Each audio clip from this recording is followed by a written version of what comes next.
पुनः प्रचोदयात्.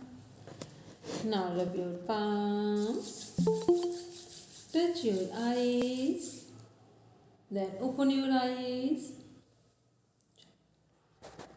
अच्छा जी, स्क्रीन कौन शेयर करेगा? मोनिका मैम क्या?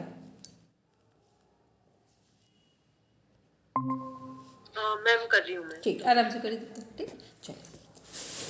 कल अच्छा हम लोग ने जो नींद वाला पढ़ा था वो सबको समझ में आ गया था? मेरे समझ से सबका लगभग क्लियर हो गया होगा. चलिए, अब हम लोग आज देखेंगे एक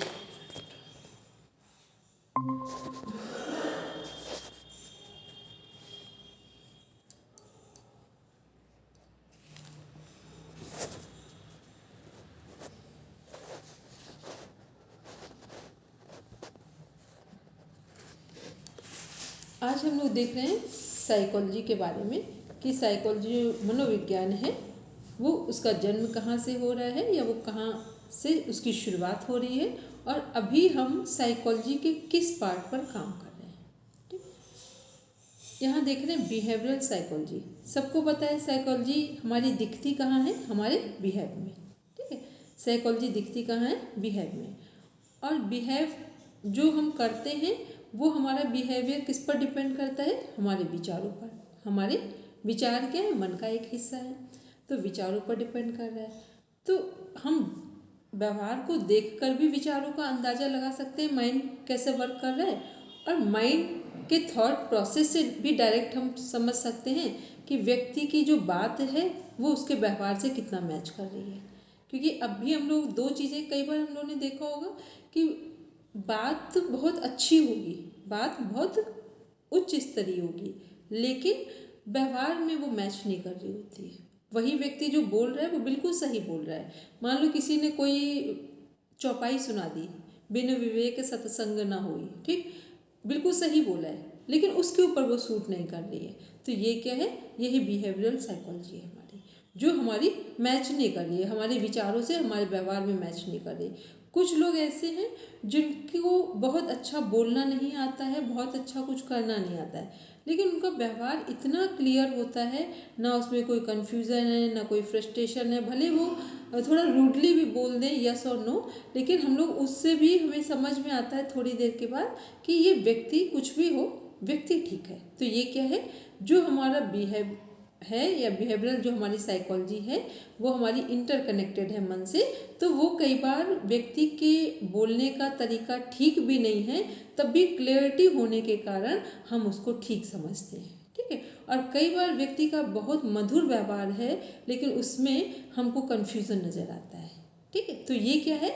ये बिहेवियरल साइकोलॉजी है कि हमारे बिहेव में हमारी साइकोलॉजी, हमारे मन का विज्ञान दिखाई देता है.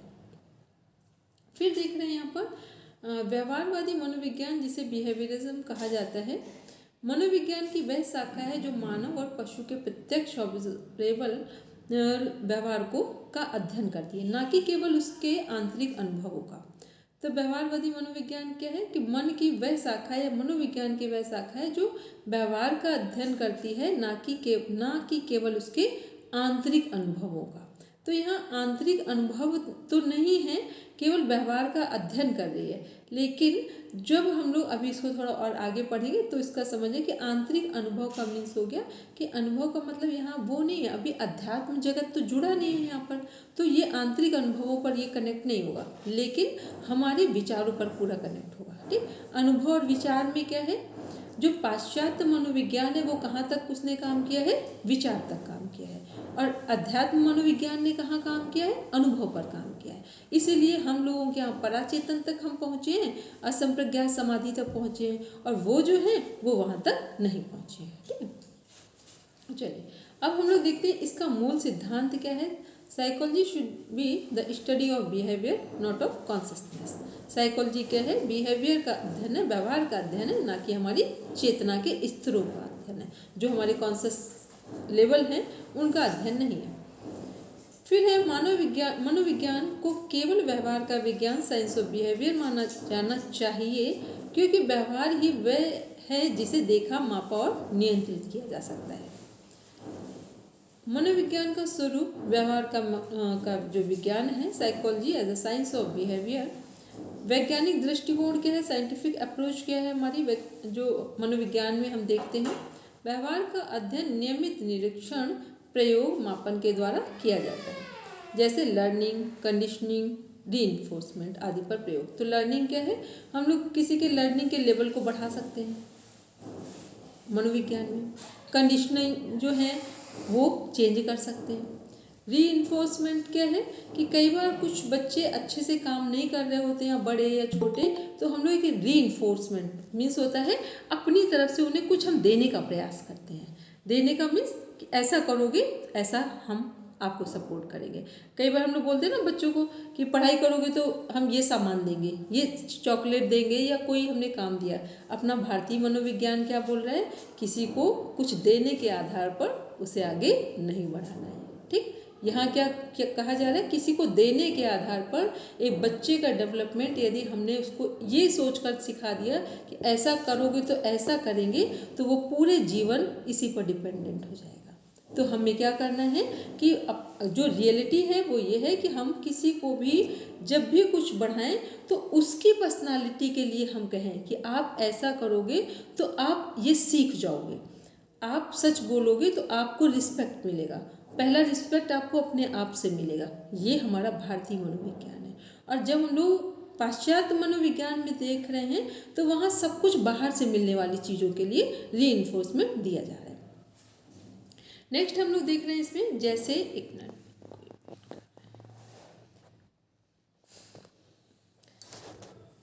फिर है व्यवहार का जो मापन है, मेजरमेंट ऑफ बिहेवियर है, जैसे प्रतिक्रिया का समय, त्रुटियां, हृदय गति, शारीरिक गतिविधियां आदि। मतलब जो लोग काम कर रहे हैं उनके रिएक्शन का टाइम क्या होता है, क्या होता है साइकोलॉजी में साइकेट्रिस्ट के पास क्यों जाते हैं कि व्यक्ति को जो समस्याएं आ रही हैं तो वो कब आ रही हैं, उनका टाइम क्या है। क्या वो पढ़ते समय ही समस्या आती हैं, खाते समय ही समस्याएं आती हैं, या सोते समय आती हैं, या किसी से मिलने पर, जैसे फोबिया, स्टेज फोबिया है। ठीक है, तो ये क्या स्टेज फोबिया मीन्स पूरे टाइम ठीक है, या एग्ज़ाम फोबिया पूरे टाइम ठीक है, जैसे एग्ज़ाम का टाइम है या एग्ज़ाम देने जा रहे हैं तो हमारे अंदर एक रिएक्शन आ गया, ये उसकी बात हो रही है।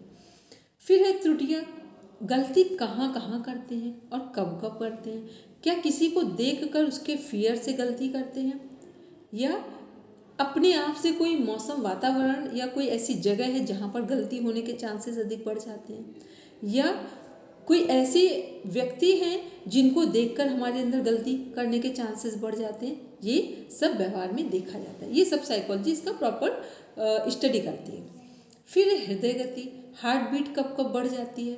कई बार होता है ना, कुछ लोग कोई जो पटाखे जलाए जाते हैं उनसे हार्ट बीट बढ़ जाती है। कई बार बिजली जब चमकती है आकाश में तो हार्ट बीट बढ़ जाती है। मतलब कुछ ऐसी चीज़ें कि वो पता ही नहीं चलता है कि कब उनकी हार्ट बीट किन किन चीज, कोई भी कारण हो सकता है। कई बार कुछ लोगों को किसी व्यक्ति के आने की सूचना मिलते ही हार्ट बीट बढ़ जाती है। व्यक्ति अभी आया ही नहीं है, केवल आने की बात हुई है, उससे हार्ट बीट बढ़ जाती है। तो ये क्या है, ये सब हमारे वो मनोवैज्ञानिक कारण हैं जो हमारे अंदर कहीं ना कहीं क्या करते हैं, प्रॉब्लम क्रिएट करते हैं। तो साइकोलॉजी इन सब का प्रॉपर स्टडी करती है। फिर हमारे इसी में हम लोग देख रहे थे, एक मिनट और था कुछ अभी, हाँ, शारीरिक गतिविधियाँ। कई बार होता है ना, हम बिल्कुल सही लिख रहे थे, सही से, और एकदम से हमने कोई चीज़, कोई ऐसा टॉपिक आया कि हमारी जो फिजिकल बॉडी लैंग्वेज है वो चेंज हो गई।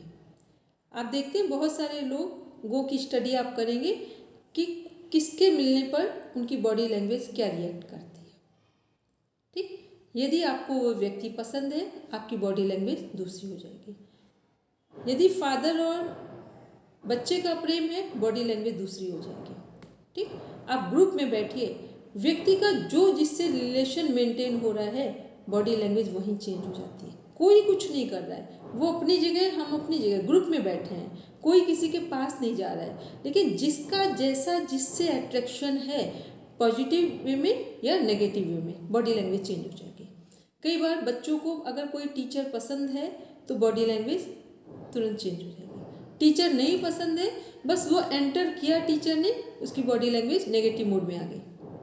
तो ये क्या है, ये सारी चीज़ों का, इन सभी का अध्ययन कहाँ किया जाता है, साइकोलॉजी में किया जाता है। कई बार आप देखना कि कोई लेक्चर हो रहा है तो एकदम हम लोग कॉन्सेंट्रेट बैठे हैं, फुल कंसंट्रेशन के साथ बैठ गए, और कई बार होता है कि किसी के लेक्चर हो रहा है, हम हाथ भी हिला रहे हैं, पैर भी हिला रहे हैं, या बार बार ऐसे बैठ रहे हैं, बार बार ऐसे बैठ रहे हैं। इसका मतलब क्या है कि अब हम एक्सेप्ट नहीं कर रहे हैं सामने वाले को, ठीक। और कई बार होता है कि हम बीमार भी हैं, लेटे भी हैं, तो ऐसे भी रखे हैं हाथ, तब भी हम फुल कंसंट्रेशन पे कर रहे हैं, वहाँ पर अटेंशन पे कर रहे हैं। तो इसका अर्थ हुआ कि ये सारी क्या है, हमारी बॉडी लैंग्वेजेस हैं कि हम सामने वाले को किस वे में एक्सेप्ट कर रहे हैं, किस रिलेशन को मेंटेन कर रहे हैं। आप बॉडी लैंग्वेज से सामने वाले को, एक दूसरे को समझ सकते हैं कि इसका रिलेशन कौन सा मेंटेन हो रहा है यहाँ पर, ठीक है। तो ये सब का अध्ययन हमारी साइकोलॉजी कर रही होती है। फिर उपकरण में क्या है, जो हमारे हैं, ये वही है, उसका पॉइंट्स है। इसमें कौन कौन, एक मिनट देख ले, reaction, time apparatus, maze box, skin conductance and meter आदि, ठीक है। आगे देखेंगे इसमें। इसको अभी यहाँ पर एक नाम लिखना था, TAT, ठीक। उसको कहीं नीचे नोट कर लेंगे, इसमें एक जगह ऐड कर देंगे, वो पर्सनालिटी में ऐड किया जाता है। TAT टेस्ट, थीमेटिक टेस्ट है हमारा एक, जो हमारे पर्सनालिटी को जज करता है कि एक ही सीन किसी को दिखाया गया है, जिसने जैसा ऑब्जर्व किया है, बस उसकी पर्सनालिटी चेक कर ली जाती है। इसमें है पूर्वानुमान, प्रिडिक्शन एंड कंट्रोल। पूर्वानुमान और नियंत्रण, उद्देश्य केवल समझना नहीं बल्कि व्यवहार का पूर्वानुमान लगाना और नियंत्रित करना है। किसको नियंत्रित करना है, किसको नियंत्रित करने की बात, बिहेवियर को, बिहेवियर को, ठीक। उदाहरण, शिक्षा, थेरेपी, विज्ञापन, व्यवहार परिवर्तन आदि। ये क्या है, यहाँ पर जो जो चीज़ें हमारी प्रॉब्लम्स होंगी उनको यहाँ पर ठीक किया जा सकता है इन सब के माध्यम से। फिर है ऑब्जेक्टिविटी, वस्तुनिष्ठता। यहाँ पर क्या, भावनाओं, स्वप्नों या आंतरिक विचारों के बजाय केवल देखने योग्य व्यवहार को केंद्र बनाया जाता है। साइकोलॉजी क्या कर रही है, जो दिख रहा है बस उसी को ट्रिगर करके उसी को ठीक करने का प्रयास करेगी। साइकोलॉजी में ये नहीं है कि आपकी भावनाओं में क्या छिपा है तो उसका ट्रीटमेंट देना है। साइकोलॉजी में इतना डीप में नहीं जाते, बस आपके व्यवहार को कैसे ठीक करना है, जो अभी दिख रहा है उसको। और हम लोगों के यहाँ जो इंडियन साइकोलॉजी वो क्या कर रही है, वो संस्कारों से जोड़ती है। मान लो एक व्यक्ति के अंदर लालच है, उसको कुछ भी कर लो उसका लालच नहीं जा रहा है, तो चेक किया जाता है कि इसकी पेरेंटिंग कैसी हुई है, या कोई और उसके फैमिली में ऐसा है जिसका इफेक्ट आ रहा है इस पर। और साइकोलॉजी क्या करेगी, बस उसमें जितने ट्रीटमेंट होंगे वो रिसेंट में बचाने के लिए, ठीक करने के लिए किए जाएंगे, वो इतना डीप में काम नहीं करती। क्योंकि हम लोगों के यहाँ माइंड को विचार नहीं, विचार से वो विचार माइंड में है, उसका एक और डीपर पार्ट है जो चित्त बना दिया गया है, तो चित्त में हमारे संस्कार हैं। तो हमारे यहाँ जो हमारी इंडियन फिलॉसफी है वो चित्त पर, संस्कारों पर काम करती है किसी के व्यवहार को बदलने के लिए, और जो हमारी वेस्टर्न फिलॉसफी है वो केवल व्यवहार पर काम करती है। फिर है व्यवहार का मनोवैज्ञानिक जो आधार है, साइकोलॉजिकल बेसिस ऑफ बिहेवियर। व्यवहार केवल बाहरी क्रिया नहीं है, ये जैविक, मानसिक और सामाजिक तत्वों से मिलकर बनता है। इसको अब ध्यान से पढ़ेंगे कि व्यवहार में कौन कौन से हमारे पॉइंट्स कनेक्ट हो रहे हैं। सबसे पहले जैविक आधार, बायोलॉजिकल जो बेसिस है, ब्रेन व्यवहार का नियंत्रण केंद्र है। Cerebral cortex, hypothalamus, limbic system, lymphatic system जो हमारा है, आदि भावनाओं और प्रेरणाओं को नियंत्रित करते हैं। अब जो हम लोग यहाँ पर बात करते हैं तो ये सही है कि हमारा जो जैविक है वो कनेक्ट होगा। फिर नर्वस सिस्टम में है हमारा, नर्वस सिस्टम क्या कर रहा है, संवेग और नर्वस सिस्टम डायरेक्ट बात कर रहे हैं, जिसमें हमारे एंडोक्राइन सिस्टम भी कनेक्ट होगा। और ब्रेन क्या है, जो हमारे मन का विज्ञान है उससे कनेक्ट हो रहा है, जो हमारे कॉग्निटिव साइकोलॉजी से भी कनेक्ट होगा। हमने कहा था कि साइकोलॉजी पूरे नर्वस सिस्टम में जाएगी, लेकिन जब कॉग्निटिव साइकोलॉजी आएगी वो डायरेक्ट ब्रेन से कनेक्ट होगी, ठीक, उसमें और कुछ कनेक्ट नहीं होगा। तो नर्वस सिस्टम में क्या है, संवेग और प्रतिक्रिया के लिए जिम्मेदार है। संवेग का मतलब जो हमारे मैसेज जा रहे हैं और फिर उनका जो रिएक्शन आ रहा है, इसके लिए नर्वस सिस्टम रिस्पॉन्सिबल है। एंडोक्राइन सिस्टम क्या कर रहा है, हार्मोनल असंतुलन में व्यवहार में से जो व्यवहार में परिवर्तन आ रहा है। मान लो हमारा एड्रिनल बहुत फास्ट वर्किंग कर रहा है तो व्यवहार कैसा हो जाएगा हमारा, एग्रेशन आ जाएगा। जो हमारा जैसे कॉर्टिसोल रिएक्ट करेगा एग्रेशन आ जाएगा, डोपामाइन सिक्रेट करेगा नॉर्मल मोड में आ जाएगा, है ना। ऑक्सीटोसिन आ जाएगा तो हर चीज़ बहुत प्रेम के साथ हम एक्सेप्ट करना सीख जाएंगे। उदाहरण के लिए एड्रेनलिन से आक्रोश और थायरोक्सिन से उत्तेजना या सुस्ती बढ़ती है। जेनेटिक कारक क्या है हमारे? जेनेटिक फैक्टर्स हैं बुद्धि, स्वभाव, मानसिक रोगों में वंशानुगत भूमिका निभाती है। कई बार होता है ना कि किसी के माता पिता, दादी बाबा, नानी नाना बहुत तीक्ष्ण बुद्धि के हैं, बहुत जीनियस माइंड रहे हैं, तो उनके घर में संतानें बहुत अच्छी आती है। हमने मेरी फ्रेंड है, उसके घर में 8 पीढ़ियाँ हो गई हैं, मतलब 8वीं जनरेशन है ना। बच्चे इतने सुंदर हैं जो आप सोच नहीं सकते। ऐसा लगता है सारे सद्गुण उनके अंदर हैं और सारे बच्चे बस 12th किया नहीं सब सेलेक्ट हो गए। मतलब एक बना हुआ है उनके, ना कोई बच्चे को कोई किसी की नज़र लगती है, कुछ किसी को होता ही नहीं है। तो ये क्या है, ये जेनेटिक कुछ चीज़ें निकल कर आती हैं कि पूरे पूरे घर के सभी लोग बस एकदम से बस एक अच्छा बैकग्राउंड, कहीं कुछ फॉल्ट आती है ना किसी के बॉडी में ना ब्रेन में, एक बड़ी फैमिली है। तो ये क्या है, ये सब बहुत ज़बरदस्त जिसे बोलेंगे पुण्य भी होते हैं।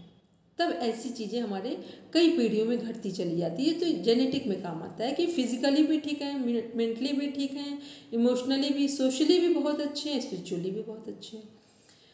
तो ये सब क्या है, जेनेटिक फैक्टर्स हैं जो हमें मिलते हैं ऑटोमेटिक। नेक्स्ट है कॉग्निटिव बेसिस। क्या है हमारे? ध्यान, स्मृति, धारणा, विचार, निर्णय जैसे मानसिक कार्य हमारे व्यवहार को दिशा देते हैं।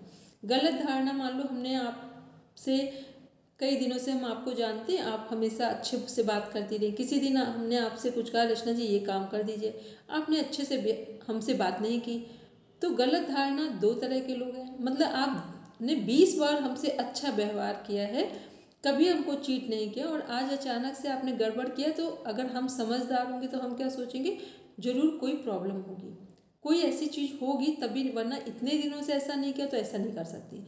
और एक दूसरा हमारा परसेप्शन क्या बनता है कि हमने बस 20 बार किसी ने सही किया उससे मतलब नहीं है, बस एक बार उसका काम अच्छा हुआ तो बस हम उसके प्रति नेगेटिव हो। मोस्टली जो हम लोग जिस समाज में हैं वहाँ पर यही चलता है, वहाँ व्यक्ति के कितने बार उसने अच्छा किया इसको भूलना सबसे आसान है।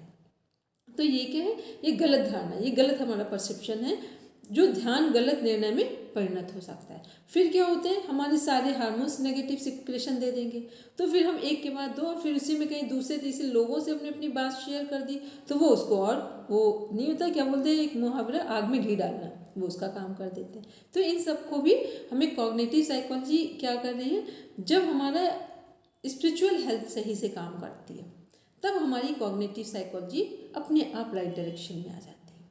फिर नेक्स्ट आगे देखेंगे। अब देख रहे हैं इमोशनल बेसिस क्या है हमारे, भावनात्मक आधार, भावनाएं। सबसे सशक्त क्या है हमारे पूरे जीवन में, भावनाएं। अगर किसी को हमें तोड़ना हो तो बस उसकी किसी भावना को तोड़ दो, कितना भी व्यक्ति कितना भी स्ट्रांग क्यों ना हो, कितना अमीर क्यों ना हो, सब कुछ हो, भावनाएं ही व्यक्ति को उठा सकती हैं, और भावनाओं से ही व्यक्ति को किसी को भी पूरा गिराया जा सकता है, बाहर से कुछ करने की ज़रूरत नहीं है।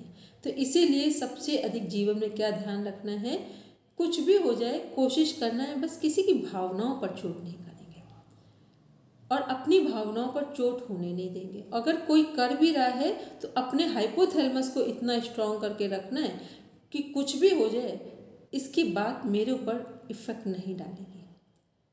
अगर ये बात हमें समझ में नहीं आई तो पूरे जीवन हम कुछ भी सीखें और कुछ भी भूलें, सब एक जैसा है, कुछ उससे ज़्यादा काम नहीं होगा, क्योंकि इमोशंस क्या हैं, हमारी ताकत होते हैं।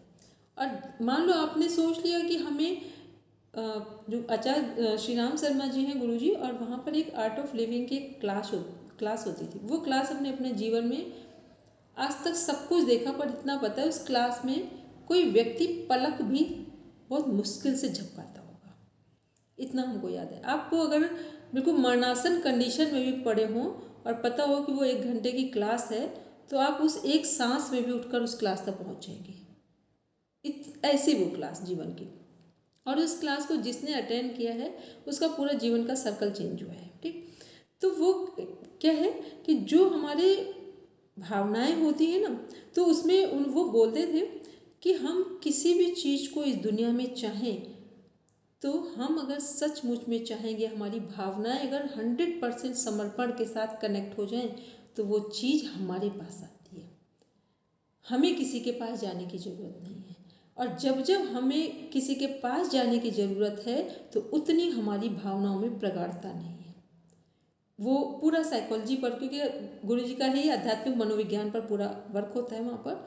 तो ये क्या है, तो और ये बिल्कुल तो उनका है कि केवल हमें पात्रता विकसित करनी है। अब जिस चीज़ को चाहें, चाहे वो ईश्वर को भी अपने पास बुलाना चाहें, पात्रता आपकी हो तो आपको नहीं जाना पड़ेगा, वो आपके पास आएंगे। तो ये चीज़ वो बोलते हैं कि केवल अपनी भावनाओं पर निर्भर करता है कि हम कितना अपनी भावनाओं से प्योरिटी के साथ क्या चाहते हैं। फिर इसमें क्या है हमारा, भय, क्रोध, आनंद या प्रेम सभी व्यवहार की दिशा बदलते हैं। भयभीत बहुत हो जाएंगे तो हमारी पूरा दिशा जीवन बदल जाएगा। क्रोध में बहुत आ जाएंगे तो हमारी सभी चीज़ें नेगेटिव मोड में चली जाएंगी। और बहुत आनंद या प्रेम में आते हैं तो हम कुछ भी हों, लेकिन हमारे जीवन की दिशा और दशा दोनों बदलती है। तो जो हमारे इमोशंस हैं वो क्या हैं, वो हमारे प्रेम भी है, घृणा भी है, राग भी है, द्वेष भी है, मतलब सब उसका अपोजिट भी है, सही और गलत दोनों हैं। तो भावनाओं में ताकत क्या है, जो ताकत हमारे प्रेम में लगती है, जो शक्ति राम जी के पास है वही रावण के पास है। ठीक, जो कंस के पास है वही भगवान कृष्ण के पास है। अब शक्तियाँ दोनों बराबर की, नहीं तो फिर कृष्ण और कंस का नाम ही ना जुड़ता, है ना, भगवान राम और रावण का नाम ही नहीं जुड़ता। तो ये क्या है, इसका ये मतलब है, ये मनोविज्ञान है, भारतीय मनोविज्ञान, कि दोनों शक्तियाँ बराबर की हैं, अब हम उन्हें यूज़ कहाँ करेंगे, तो वो बराबर का। तो यही इमोशंस हैं, हमारी ताकत है कि हम कहाँ उनको यूज़ करेंगे। हमारी जो एनर्जी है, अभी हम लोग अपनी एनर्जी का क्या कर रहे हैं, 80% डाइवर्ट है, स्कैटरिंग मोड में पूरा फैली हुई। कभी हम देख रहे हैं मेरे घर में ये ठीक नहीं, कभी वो ठीक नहीं, कभी व्यक्ति ठीक नहीं, कभी पढ़ाई ठीक नहीं, कभी पेपर ठीक नहीं। हम ये सोच ही नहीं पाते हमें चाहिए क्या। ठीक, हमें जो चाहिए उसको इतना स्ट्रांग हमें पकड़ना है कि उसके बाद उसी में सारी चीज़ें डिजॉल्व हो जाए, तो फिर आपको कुछ पता ही नहीं चलेगा। क्योंकि मनोविज्ञान इतना गहरा सब्जेक्ट है, इसको अगर आपने सही समझा ना, तो पढ़ते पढ़ते ही लगता है जीवन की जो चेतना है वो उच्च स्तरीय हो जाएगी जाकर। तो फिर हम लोग नेक्स्ट देख रहे हैं, तो इमोशंस वाला जो पार्ट है इसको बहुत अच्छे से समझेंगे, बहुत स्ट्रांग पार्ट है ये। 4th नंबर है सामाजिक और सांस्कृतिक आधार, सोशल एंड कल्चरल बेसिस क्या है हमारे, परिवार, समाज, परंपरा, धर्म, शिक्षा आदि से व्यवहार का ढांचा बनता है। ये सब क्या, हमारे बच्चों में कैसी हैबिट्स हैं, दूसरों का सामान उठाएंगे कि नहीं उठाएंगे, उनकी चीज़ें बिना पूछे लेंगे कि नहीं लेंगे, ये हमारे परिवार से आता है, इसमें कोई कुछ नहीं करता। परंपराएं क्या हैं, हम जल्दी उठने की आदत है, देर से उठने की आदत है, किसी को खिलाकर खाने की आदत है, या सब कुछ लेने की आदत है, ये सब परंपराओं में घर परिवार से ही आता है। फिर धर्म क्या है हमारा, धर्म में क्या है, अब धर्म कई तरह के हैं, एक है हिंदू, मुस्लिम, सिख, ईसाई, और एक है मानवता का धर्म। तो हम पहले, हमारी चेतना किस ओर विकसित हो रही है। फिर शिक्षा की बात करते हैं। अब शिक्षा एक है जो हमें केवल कमाने के लिए तैयार कर रही है, एक शिक्षा वो है जो हमें जीवन को आनंद से जीने के साथ कमाने के लिए तैयार करे। ठीक है, तो जो भारतीय मनोविज्ञान के है वो विद्या में कन्वर्ट हो रहा है, जो पाश्चात्य मनोविज्ञान है वो शिक्षा में कन्वर्ट हो रहा है। पाश्चात्य मनोविज्ञान है वो धर्म का मतलब एक कास्ट क्रीड सिस्टम रिलीजन में कन्वर्ट है। भारतीय मनोविज्ञान क्या कह रहा है, धर्म का मीन्स मानवता सबसे बड़ा धर्म है। ठीक है, इसको भी बड़ा ध्यान से समझते जाएंगे क्या धर्म में। परंपराएं, तो यहाँ सनातन परंपरा है भारतीय मनोविज्ञान में, वैदिक परंपरा है। यहाँ ये परंपरा नहीं है कि कुछ भी कब देर से उठो, देर से वो कर सो, या हम लोग किसी का कुछ ले ले रख ले। यहाँ मतलब ये है कि जो मिला है वो देने के लिए मिला है। तो ये क्या है, वही जो पाश्चात्य मनोविज्ञान जो 4th स्टेज पे जा रहा है, जो चंद्र बिंदु हमारा, या जो हमारा पराचेतन की बात हो रही है, वो सब भारतीय मनोविज्ञान में कनेक्ट हो जाएगी जाकर, या सनातन में, जिसमें भी आप कनेक्ट करना चाहो। फिर है भारतीय संस्कृति में सामूहिकता कलेक्टिविज्म क्या है, प्रमुख है, जबकि पश्चिमी संस्कृति में व्यक्तिवाद। वहाँ क्या है, खाओ पियो ऐश करो, केवल अपने पर ध्यान देना है। हमारे यहाँ क्या है, वसुधैव कुटुंबकम की बात हो रही है। तो बस ये हमारा अंतर है। जो 4th नंबर है पराचेतन, वहाँ पर भारतीय मनोविज्ञान कैसे काम कर रहा है। इसके बाद है यौगिक दृष्टिकोण से व्यवहार का आधार। योग क्या कह रहा है, चित्त की वृत्तियां ही व्यवहार है। जैसे चित्त में वृत्तियां हैं वही व्यवहार करेंगे योग सूत्र के अनुसार। अर्थात जब चित्त शुद्ध और संतुलित होता है तो व्यवहार भी सात्विक और मध्यमार्गी हो जाता है। मध्यमार्गी का मीन्स क्या हुआ, संतुलित हो जाएगा, एक बैलेंस लाइफ होगी हमारी। अशुद्ध मन असंयमित व्यवहार है, शुद्ध मन संतुलित व्यवहार है। योग साधना ध्यान प्राणायाम स्वाध्याय के द्वारा व्यक्ति अपने अचेतन व्यवहारिक पैटर्न को पहचान कर उन्हें रूपांतरित कर सकता है। क्योंकि हमारे जो इंडियन जो साइकोलॉजी है वहाँ पर पूरे व्यक्तित्व को चेंज होने की बात की जा रही है। और हम लोग कुछ तो उदाहरण हम लोगों को ही पता है, पाणिनि जी, ठीक, हाँ, कवि कालिदास जी, ये क्या है, पूरी चेतना परिवर्तित हुई है। गोस्वामी तुलसीदास जी, पूरी चेतना परिवर्तित, मतलब ऐसी चेतना की मूर्खता या मतलब निम्न स्तरीय चेतना इतनी कि उन्हें यही नहीं पता है कि वो कर क्या रहे हैं, जिस डाल पर बैठे हैं उसको काट रहे हैं। इससे बड़ी मतलब अगर दुर्बुद्धि का स्तर देखें तो क्या हो सकता है, और वो महाकवि कालिदास बन रहे हैं, है ना। तो ये कि ये अपने आध्यात्मिक मनोविज्ञान में पूरा एक चेतना को पराचेतन में कन्वर्ट करने का सामर्थ्य भारतीय मनोविज्ञान है, सनातन संस्कृति के मनोविज्ञान में। फिर है संक्षिप्त जो निष्कर्ष है, कंक्लूजन है, वो क्या है, व्यवहारवादी मनोविज्ञान ने मनोविज्ञान को वैज्ञानिक और मापनीय बनाया है। यह हमें सिखाता है कि व्यवहार सीखा जा सकता है, बदला जा सकता है और नियंत्रित किया जा सकता है। आधुनिक काल में इसे कॉग्निटिव बिहेवियरल अप्रोच ने और समृद्ध किया है, जो मन और व्यवहार दोनों को जोड़ता है। ठीक है, ठीक है, इसमें हमको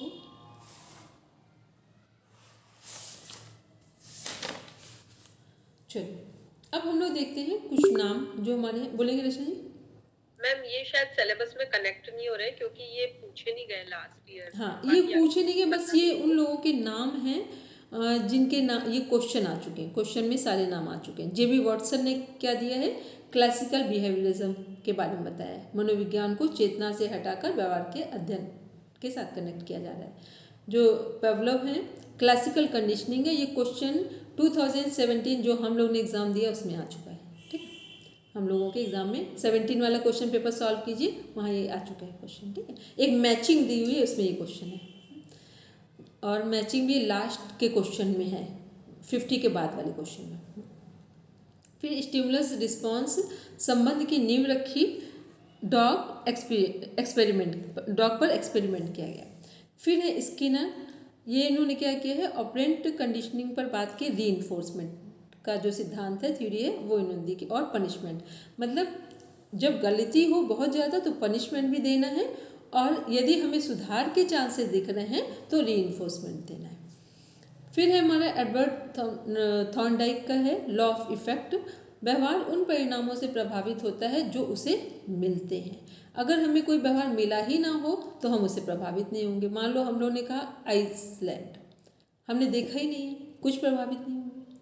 ठीक, जो चीज़ हमने देखी नहीं होती है उससे हम लोग प्रभावित नहीं होते। उस बात को आप 10 बार करिए, कुछ हमारे ऊपर असर नहीं पड़ेगा। फिर है इसमें क्लार्क हॉल की जो थ्योरी है वो क्या है, ड्राइव रिडक्शन थ्योरी। इन्होंने क्या किया है, व्यवहार जैविक ड्राइव्स को कम करने के लिए होता है। जैविक ड्राइव्स का मतलब जो हमें चीज़ें मिली हैं उसमें यदि ठीक नहीं है चीज़ें तो उनको हम कम कर सकते हैं, उनको अच्छे एक पॉजिटिव मैनर में अपनी पर्सनालिटी को चेंज करने में इनकी थ्योरी काम करती है। अब देख रहे हैं हम लोग पर्सनालिटी, व्यक्तित्व की परिभाषा। डेफिनेशन ऑफ पर्सनालिटी क्या है, पर्सनालिटी जो शब्द से जो पर्सोना शब्द है, पर्सनालिटी जहाँ से आया है वो, यह पर्सनालिटी से पर्सोना शब्द जो निकला है वो लैटिन से लिया गया है, जिसका अर्थ क्या है, मुखौटा। पहले हम लोग ने सभी ने देखा होगा कि कोई भी जो रोल प्ले करना है वो मुखौटा लगा दिया, तो वो क्या है, वो पर्सोना है अकॉर्डिंग टू साइकोलॉजी, कि जो भी हमने मुखौटा, और मुखौटा लगाते कब है, जिसका हमें रोल प्ले करना है वैसा हमने मुखौटा लगा दिया तो वो हमारी पर्सोना होगी। अब जब हम लोग नॉर्मल बात करें तो हम जिसके जैसा बनने की बात कर रहे हैं, ये अपने को मान लो हम एक व्यक्ति है जो बहुत ईमानदारी से जीना चाहता है, तो उसका मुखौटा ईमानदारों जैसा दिखने लगेगा। जो व्यक्ति को लगता है, बहुत सारे लोगों को कभी भी सुने होगा कि संसार में रहना है तो इतना ईमानदारी से नहीं जिया जा सकता है। हमको तो आज तक सच में ये वाली बात कभी नहीं समझ। 2-3 चीज़ें हैं जो आज तक हमको लाइफ में डाइजेस्ट नहीं हुई। एक, ईमानदारी से संसार में जिया नहीं जा सकता है, फर्स्ट।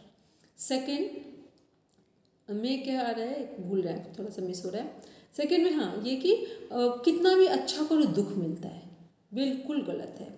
आप अच्छा करके देखिए, आपको यही सुख मिलता है, और कितने तरीके से सुख मिलता है ये तो करके जिसने देखा होगा वही बता सकता है। ये मतलब मेरा अपना खुद का अनुभव है, जो भयानक हमने स्ट्रगल किया, भयानक स्ट्रगल, जिस स्ट्रगल को बड़े बड़े जो पामिस्ट हैं, साइकेट्रिस्ट हैं, या जो साइकोलॉजी में हैं वो रीड करते हैं, या जो काउंसलर जिस लेवल पे कह दें, उसके बावजूद भी हमें पता है कि मेरे अच्छे व्यवहार का फल 10 लोगों ने गलत दिया होगा, तो 10 को मिलाकर 20, और एक व्यक्ति 20 के साथ आया होगा, उसने मेरे सारी चीज़ों को रिस्पॉन्ड कर दिया पॉजिटिव मैनर में। तो ईमानदारी से जीवन जीने से कितना अच्छा लगता है उसकी कोई लिमिट नहीं है। ईमानदारी से जीवन जीने में आपके पास रुपए आते हैं, आपको पता ही नहीं चलेगा कि मेरे पास रुपए तो केवल 1 लाख दिख रहे हैं। आप काम जिस तरह का उठाने का मन बनाएंगे, आपको वैसे वैसे रास्ते मिलते चले जाते हैं। मतलब आपके पास 1 लाख तुमने अधिक बोले हैं, आप कम भी कर लो उसमें से, और आप बड़े से बड़ा काम लेकर देख लो, आपको दिख जाएगा। तो जब जब ये लगे कि हमारे अच्छे करने का हमें रिटर्न नहीं मिल रहा है, कहीं ना कहीं छुपी हुई कोई हमारी गलती हो रही है, तो रिटर्न नहीं मिल रहा है, वरना ये यूनिवर्स बिल्कुल रिटर्न देने को तैयार है। तो ये मतलब ये मेरा खुद का अनुभव है, इसलिए हमने बोला कि ये 2 चीज़ें बिल्कुल हमें गलत लगती, तो उसमें चाहे जो भी बोलता है, या तो हम चुप रहते हैं, या तो फिर सोच कर रखते हैं कि नहीं ये बात गलत है। तो इसलिए इस जो अब हम लोग मनोविज्ञान पढ़ रहे हैं, इसलिए इन बातों का ध्यान रखें कि हमारे मन का विज्ञान है, कहीं गलती हमारी तरफ से हो रही है ईमानदारी से जीवन जीने में, या हमें लगता है हम अच्छा करते हैं, हमें दूसरे धोखा देते हैं, तो 2 धोखा देंगे, 10 धोखा देंगे, पर 10 का मिलकर एक इंटरेस्ट रेट के साथ आपको कहीं और से मिल जाएगा। सही। तो हम लोग बात कर रहे थे कि परंतु मनोविज्ञान में इसका अर्थ केवल बाहरी रूप नहीं, बल्कि व्यक्ति के संपूर्ण मानसिक, शारीरिक, सामाजिक और भावनात्मक स्वरूप से। पर्सनालिटी में क्या क्या आ रहा है, मानसिक स्वरूप भी आ रहा है, शारीरिक भी, सामाजिक भी, भावनात्मक भी। कौन सा नहीं आ रहा है यहाँ पर, मनोविज्ञान है तो आध्यात्मिक नहीं है। ठीक है, इसको भी माइंड सेट करते चले, क्योंकि इसीलिए WHO में उसको 4 डायमेंशन में ऐड किया गया। अब देख रहे हैं आलपोर्ट का जो है ये मोस्ट इम्पॉर्टेंट पर्सन है, साइकोलॉजिस्ट है हमारे। Personality is the dynamic organisation within the individual of those psychological system that determine his unique adjustment to his environment. ये क्या कह रहे हैं कि व्यक्तित्व व्यक्ति के भीतर स्थित मनोदैहिक तंत्रों, मनोदैहिक का मीन्स क्या हुआ, बॉडी माइंड दोनों। वेरी गुड, माइंड और बॉडी हो जाएगा दीदी, क्या बोले, मन। हाँ सीमा मैम कुछ बोले, बोलिए जल्दी से। दीदी इसका संधि विच्छेद से समझ में आ रहा है, मन प्लस देह। हाँ, तो पहले मन, फिर जिसको हम लोग साइकोसोमेटिक डिजीज में कनेक्ट करते हैं ना, मन से शरीर में, ठीक, ये वो है। मनोदैहिक तंत्रों का रचना जी आपने बोला था शरीर और बॉडी और माइंड, क्या बोलेंगे, माइंड और बॉडी। ठीक, कुछ चीजें हैं जिनको जैसा है वैसा ही बोलना है हमको। मनोदैहिक तंत्रों का वह संगठित रूप है, उसके विशिष्ट अनुकूलन को निर्धारित करता है। मतलब जो हमारा मनोदैहिक मतलब जो व्यक्तित्व है, हमारे व्यक्तित्व में क्या आ रहा है, जो हमारे मन में चीजें हैं वो हमारे शरीर में दिखाई दे रही है। फिर है व्यक्तित्व का स्वरूप, नेचर ऑफ पर्सनैलिटी।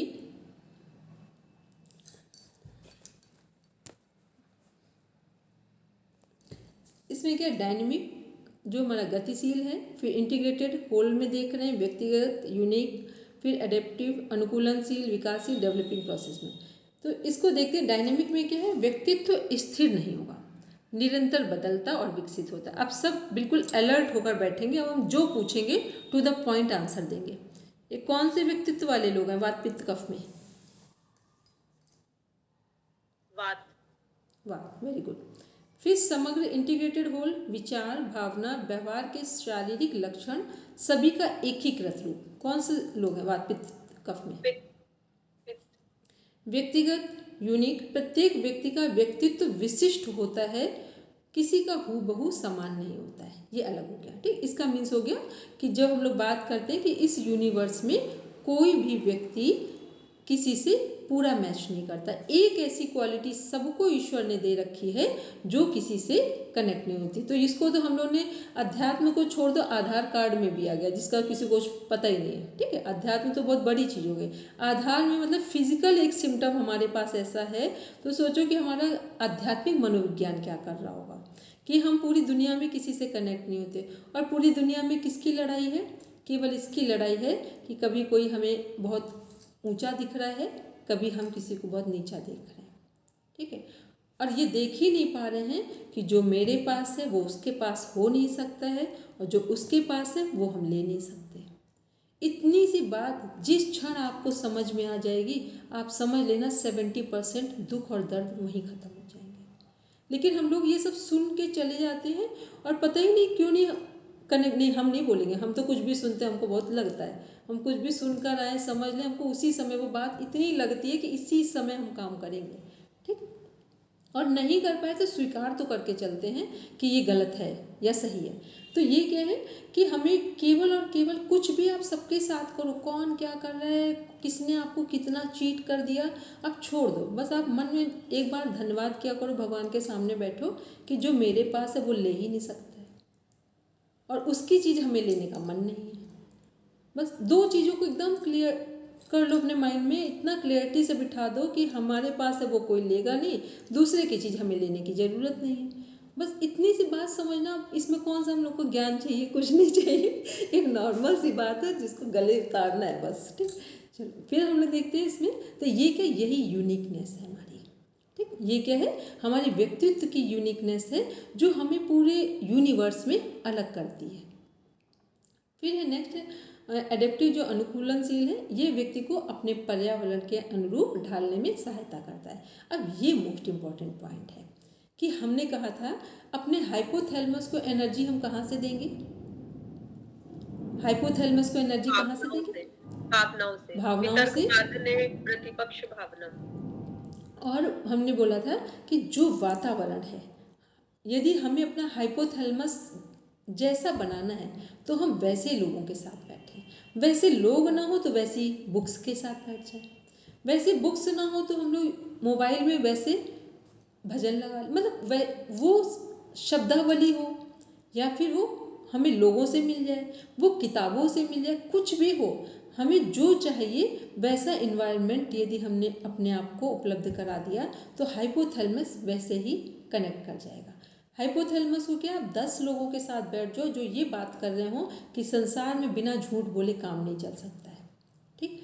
आप अगर केवल 2 दिन आप ऐसे बैठ जाओ, आप देखना कि आपको हर बात में, हर डिसीजन में ये समझ में आ जाएगा कि संसार में बिना झूठ बोले, बिना कुछ कहे नहीं काम बनेगा। और आप 2 दिन ऐसे लोगों के साथ बैठ जाओ जो वो कह रहे हैं कि झूठ बोलने की ज़रूरत क्या है, मौन हो जाएंगे। झूठ बोलने की ज़रूरत क्या है, मौन हो जाएंगे, ठीक। अब 2 दिन आप ऐसे लोगों के साथ बैठ जाइए, फिर वही राम और रावण की एनर्जी गेन कर लेंगे, ठीक है। तो हाइपोथैलेमस क्या कह रहे हैं, हमें जिन भावनाओं की ज़रूरत है वैसा इन्वायरमेंट हमको उपलब्ध करा दो, ये हाइपोथैलेमस की नीड है। तो जैसे ही हमको जिन चीज़ों की नीड है वैसा इन्वायरमेंट हमने बना दिया या दे दिया, तो हाइपोथैलेमस को ये मतलब नहीं है कि आपको राजमहल में हो कि रेगिस्तान में हो, उसको तो बस आपको एनर्जी देना है पॉजिटिव मैनर में, केवल आपने उसको उपलब्ध कराया है ऐसा वातावरण। तो ऐसे ही वातावरण में क्या होता है, विक्रमादित्य क्या दिखने लगे। एक कहानी मनोविज्ञान में सुनाई जाती है कि एक बार एक ज्योतिषी, राजस्थान से ही, वो वैसे भी राजस्थान के ज्योतिषी जो हैं, अब तो वहाँ पर कुछ चलता था पहले, जिसमें वो सामुद्रिक लक्षण देखे जाते थे। हो सकता है कभी नाम सुना हो आप लोगों में से किसी ने। सामुद्रिक लक्षण देखे जाते, जैसे भगवान कृष्ण का कभी चरण दिखाए जाते हैं तो उसमें शंख चक्र गदा ऐसे बने, तो वो सामुद्रिक लक्षण होते हैं। तो उसमें एक वो रास्ता देखा उन्होंने, ज्योतिष ने, तो उन्होंने देखा 2 रास्ते दिख रहे हैं, एक रास्ता दिख रहा है जिसमें जो चरण पड़े हैं वो किसी राजा के हैं, चक्रवर्ती सम्राट के हैं, और दूसरा रास्ता देखा तो उसमें लगा उनको ये बहुत दरिद्र व्यक्ति के चरण, जिसके यहाँ जन्मों जन्म से कई पीढ़ियों से दरिद्रता है, उसके चरण है। पहले जिस रास्ते पे वो गए तो उनको आश्चर्य हुआ, भगवान बुद्ध बैठे थे, समकालीन कहानी है। तो भगवान बुद्ध बैठे थे, अब उनको बहुत मतलब एकदम से एक धक्का लगा, ये तो फकीर होकर बैठे हैं यहाँ पर। चरण जो थे वो सम्राट के दिख रहे थे। फिर वो वहाँ कुछ नहीं बोले, वहाँ तक तो वो परेशान थे ही। अब वो विक्रमादित्य की तरफ बढ़े। जब वहाँ चरण जब पूरे हुए तो विक्रमादित्य का राजमहल था, उसमें विक्रमादित्य बैठे। प्रजा से ये पता था कि विक्रमादित्य जैसा राजा इस धरती पे कभी होगा ही नहीं, इतना पूरे उसमें क्लियरिटी के साथ उनको पता, सबसे पता चला। अब फिर वो विक्रमादित्य से मिले।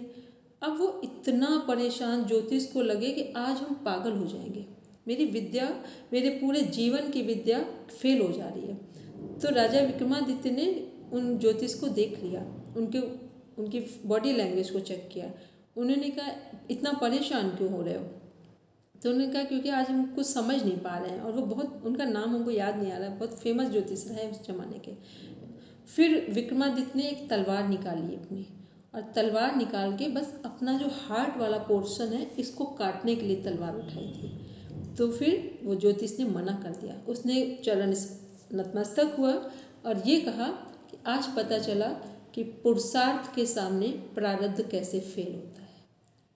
सच्चे पुरुषार्थ के सामने प्रारब्ध कैसे फेल होते हैं, ये आपसे पहली बार पता चला कि एस्ट्रोलॉजी कुछ काम नहीं कर सकती है यदि तीव्र या बहुत गहरा पुरुषार्थ कर लिया जाए सही दिशा में। ठीक, ये मनोविज्ञान है कि कैसे हम अपने व्यक्तित्व को बदल सकते हैं। इस पर यह स्टोरी थी। भगवान बुद्ध ने कैसे बदला मनोविज्ञान कि वो पराचेतन पे चले गए।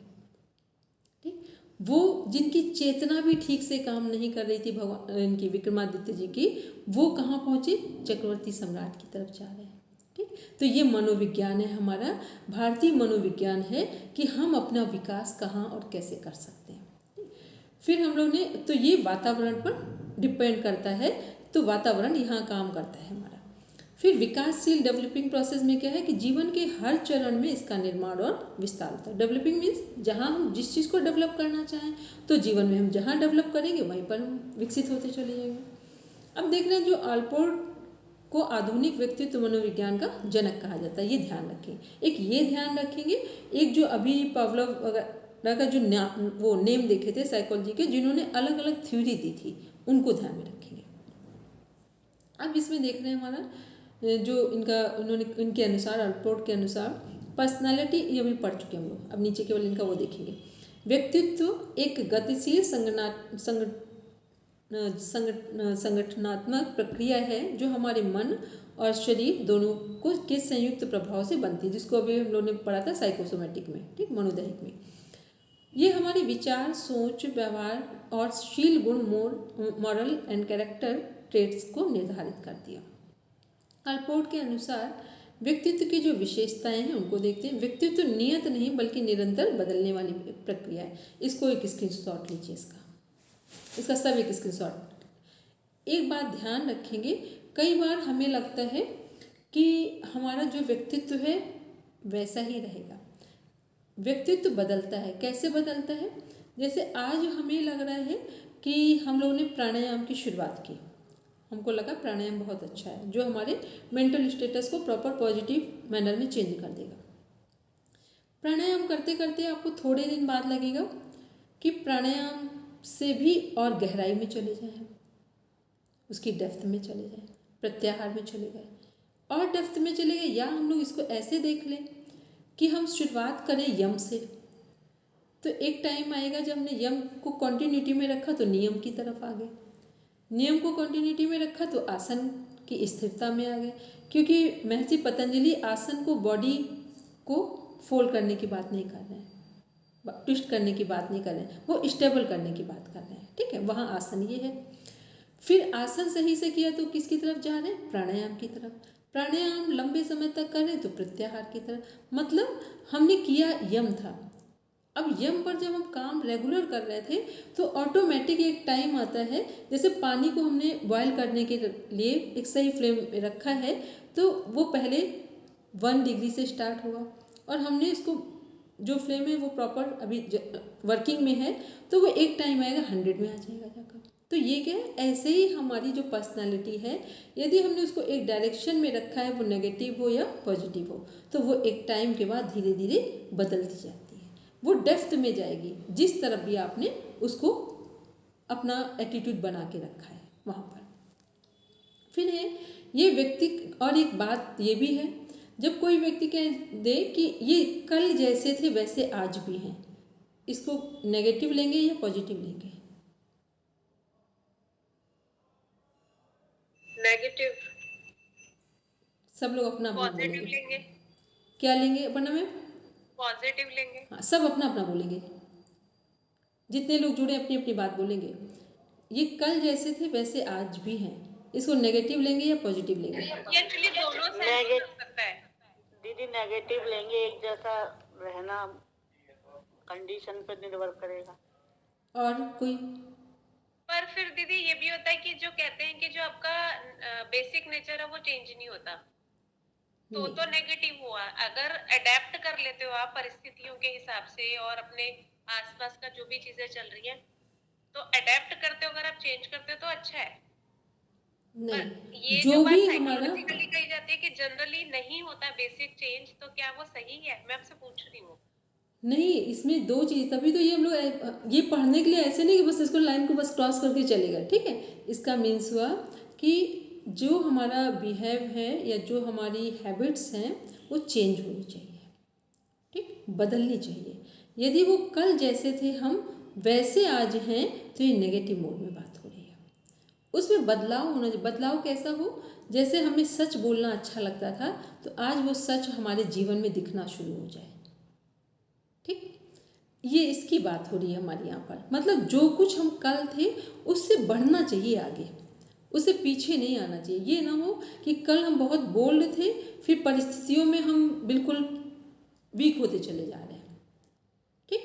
तो ये क्या है, ये गलत है। तो हमें क्या करना है कि जो भी हम जहाँ भी हैं उससे पॉजिटिव मैनर में आगे बढ़नी चाहिए, ठीक है। इसलिए कल हम जैसे थे वैसे हैं तो ये नेगेटिव बात है।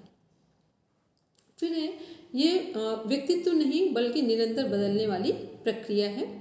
ये व्यक्ति के भीतर संगठन से निर्मित होता है। संगठन का मतलब जितने हमारे इनर थॉट प्रोसेस हैं सब पर ये काम करेगा। व्यक्तित्व में मानसिक और शारीरिक दोनों तत्वों का सम्मिलन होगा, ठीक है। जब हम लोग ये इनर ऑर्गेनाइजेशन की बात करें तो हमारा इसमें फिजिकल बॉडी भी काम करेगा। अब सब समझ के आंसर देना, इतनी देर से हम बात कर रहे हैं, कल भी हम लोगों ने इस पर बात की कि लिखा है कि व्यक्तित्व में मानसिक और शारीरिक दोनों तत्वों का सम्मिलन होता है। ये कैसे हो जाएगा?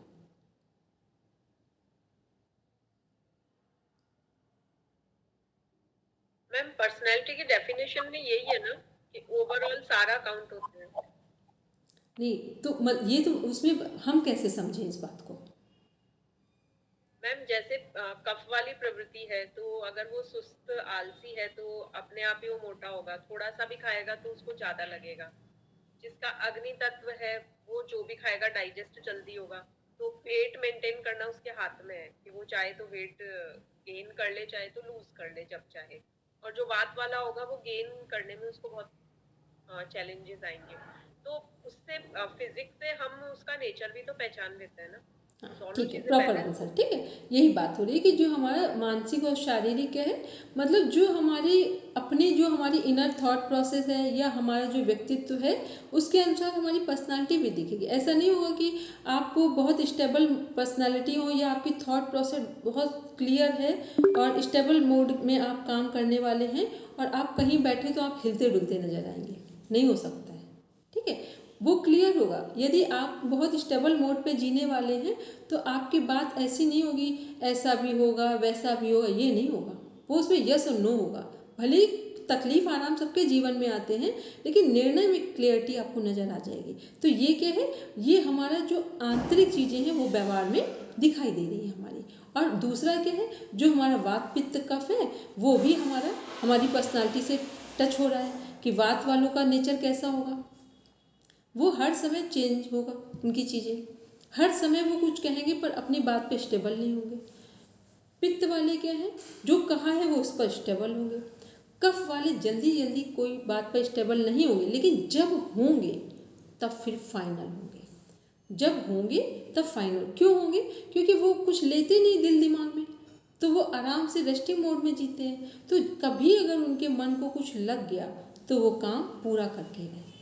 और पित्त वाले क्या है, पित्त वाले सबसे टिपिकल मोड में, लेकिन सबसे अधिक पित्त वाले ही सब चीज़ों में आगे बढ़ जाते हैं, क्योंकि पित्त वालों में क्या है कि ये त्याग वाली प्रकृति है, पित्त प्रकृति। इसको अगर कुछ लग गया तो ये भूखे रहना पसंद कर सकते हैं, पर बात लगी है तो वो वहाँ पर यस नो नहीं करेंगे। और कुछ कह दिया है तो ये पीछे मुड़ के नहीं देखते पित्त प्रकृति में। ये पित्त प्रकृति का अपना एक नेचर है। तो इसीलिए सबसे अधिक अगर कोई काम करता है जीवन में तो पित्त प्रकृति वाले कर जाते हैं, क्योंकि उन्होंने जो बोला है उस पर वो क्या हो जाते हैं, स्टेबल हो जाते हैं जाकर सीधा। और किसी चीज़ को अगर उन्होंने कोई डिसीज़न लिया है तो वो वापस फिर ये नहीं है कि आज फिर कुछ हमें प्रॉब्लम आई तो हमें लगे नहीं ऐसा हम कर लेते, नहीं करेंगे वो जाकर। ठीक है, तो ये क्या है, ये हमारा जो शरीर और मन दोनों इंटरकनेक्टेड हो रहे हैं हमारे व्यक्तित्व में। इसके बाद ये व्यक्ति के चरित्र, व्यवहार और सोचने की शैली को निर्धारित करता है। व्यक्तित्व हमारा क्या दिखाता है, हमारा चरित्र कैसा है, चरित्र के अनुसार ही हम व्यवहार करेंगे। सोचने की हमारी शैली, जिसको हम लोग क्या बोलते हैं, जैसा हम सोचते हैं यदि वैसा बोलते हैं और उसके अनुसार कार्य करते हैं तो तीनों चीज़ें क्या हो जाएंगी, इंटरकनेक्टेड होंगी। अभी हम क्या कर रहे हैं, सोच कुछ और रहे हैं, बोल कुछ और देते हैं, कर कुछ और देते हैं, इसीलिए हर जगह असफल हो जाते हैं। और यदि हम सोच जोड़ रहे हैं वही बोलें और वही करें तो ये क्या होगा, ये हमारी पर्सनालिटी को कितनी भी खराब कंडीशन क्यों ना हो, धीरे धीरे यूनिवर्स समझने लगता है कि ये क्या कह रहा है। एक बार अभी कुछ दिन पहले एक हम लोगों ने मनोविज्ञान पर एक क्लास थी, उन्होंने बोला कि हम लोग क्या करते हैं, आज हमें लग रहा है हमने कोई सब्जेक्ट देखा तो हमने उसको पढ़ा, अच्छा लगा, हमको लगा अच्छा हम सिंगर बन जाते तो अच्छा रहता। ठीक, फिर हमने कभी किसी को बहुत अच्छे डांसर देखा तो लगा अच्छा हम ये बन जाते तो अच्छा होता। फिर हमने किसी को पेंटर को देखा, ये बन जाते। तो मनोविज्ञान हमारा क्या कह रहा है, वेस्टर्न से इंडियन में, कि हम जितनी चीज़ें कह रहे हैं ये यूनिवर्स कंफ्यूज हो रहा है, हम किसको एक्सेप्ट करें, हम कहाँ सपोर्ट करें। तो हमें क्या करना है, कुछ भी देखो करो लेकिन अपना इनर पोटेंशियल पता हो कि हम क्या कर सकते। तो सब देखकर खुश होना है कि जैसे इस व्यक्ति ने अपनी प्रतिभा को निखारा है वैसे हम अपनी निखारेंगे, तो क्या होगा, यूनिवर्स हमें सपोर्ट कर देगा। अदरवाइज क्या होगा, आप पूरा पूरा जीवन जी लेंगे और आप कहेंगे कि हम कुछ कर ही नहीं पाए, क्योंकि आपको कर कैसे पाते, यूनिवर्स हर बार कंफ्यूज था कि हम किस ओर सपोर्ट करें आपको। ठीक है, बोलेंगे पढ़ना मैम, सिवा हम कुछ करें। दीदी मैं ये पित्त बात कफ की आइडेंटिटी समझ में नहीं आई है मेरे को कि कैसे करते हैं कैसे नहीं। तो अच्छा, ये हम आपको आज भेज भी देंगे, इसका प्रॉपर मैटर भेजेंगे, उसको देखेंगे ध्यान से, बहुत सरल सा है, एक एक लाइन में हम बता देते। वात प्रकृति के लोग पतले दुबले होते हैं। ठीक है, वात प्रकृति के लोग दुबले पतले होते हैं। जैसे हमारे ग्रुप में कौन पढ़ता था, मुनि जी। ठीक, फिर पित्त प्रकृति के लोग बिल्कुल ठीक होंगे, ना मोटे ना पतले, हाइट वेट लगभग मेंटेन होगा, थोड़ा बहुत आगे पीछे होगा अदरवाइज मेंटेन होगा। कफ प्रकृति जो अपने हाइट से वेट उनका अधिक होगा, काफ़ी अधिक होगा, मतलब 5 to 10 15 kg ऐसे अधिक जा रहे। जो वात प्रकृति के लोग हैं ये कैसे हैं, इनके माइंड में विचार इतने आते हैं जो आज सोच रहे हैं, अभी सोच रहे हैं, थोड़ी थोड़ी देर बाद इनकी चीज़ें बदल जाएंगी, होंगे बिल्कुल ऑनेस्ट। वात प्रकृति बड़ी सात्विक प्रकृति में आती है लेकिन विचार इनके बदलेंगे। और वात प्रकृति के जो लोग हैं इनको अगर आपने बस ऐसे देख दिया ध्यान से और इनको आपकी बात पे गुस्सा आ जाएगा।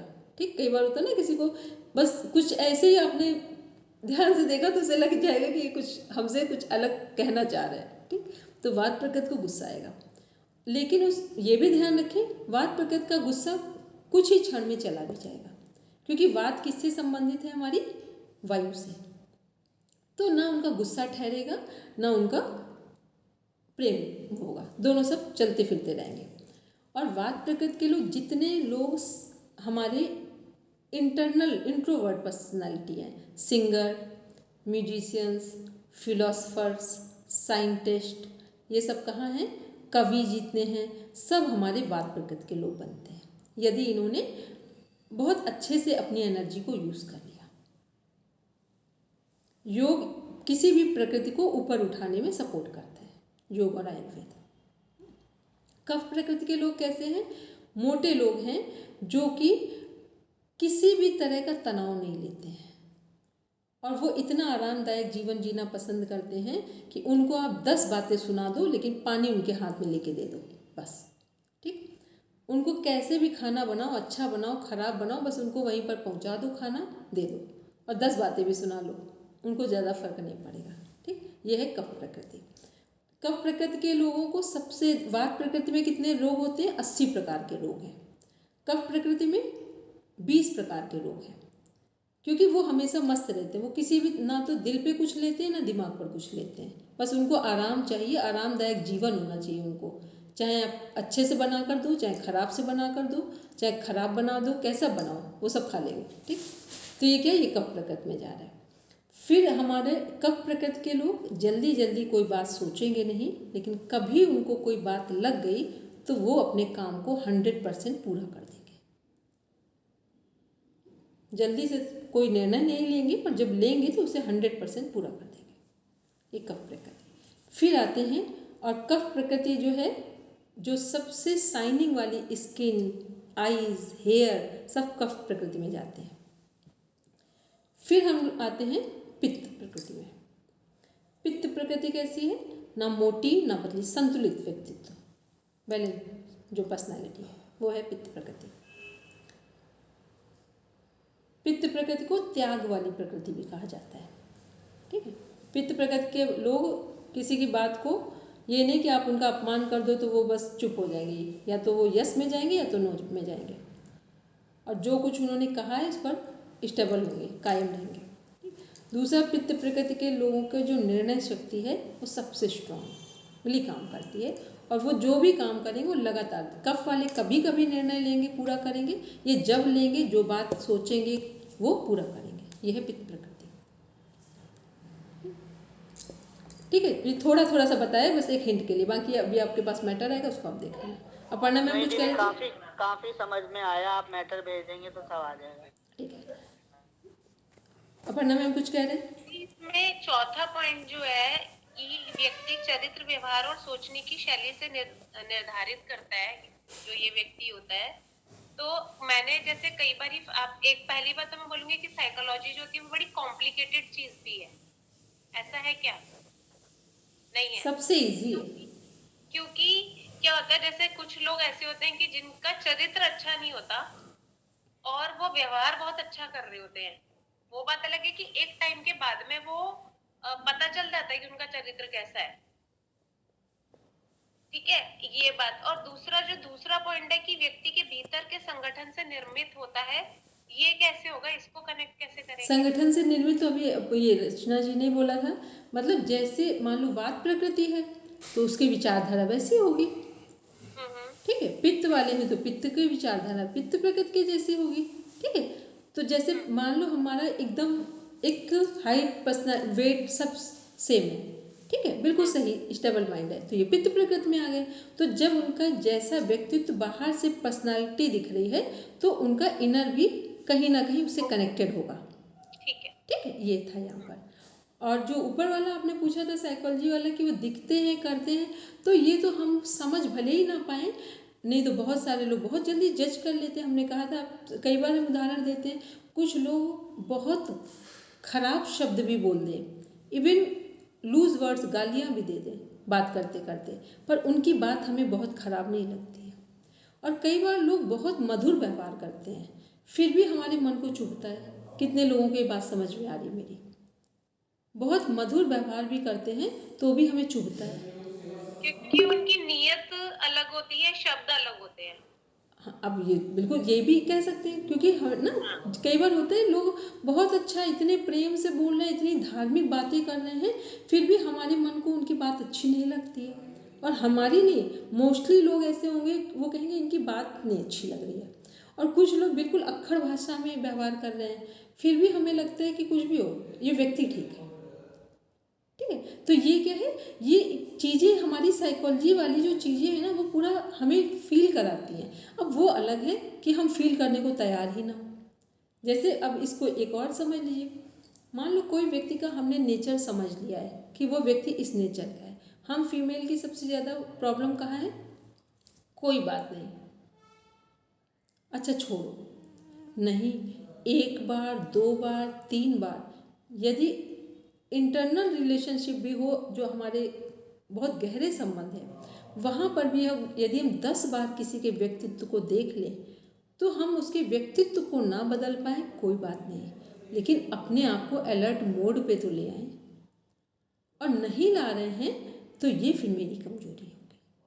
ठीक है, हम लोग सामने वाले को चेंज कर लें इस पर हमारा अधिकार नहीं हो सकता है, लेकिन अपने आप को उससे प्रोटेक्ट कर लें इस पर तो अधिकार हो सकता है।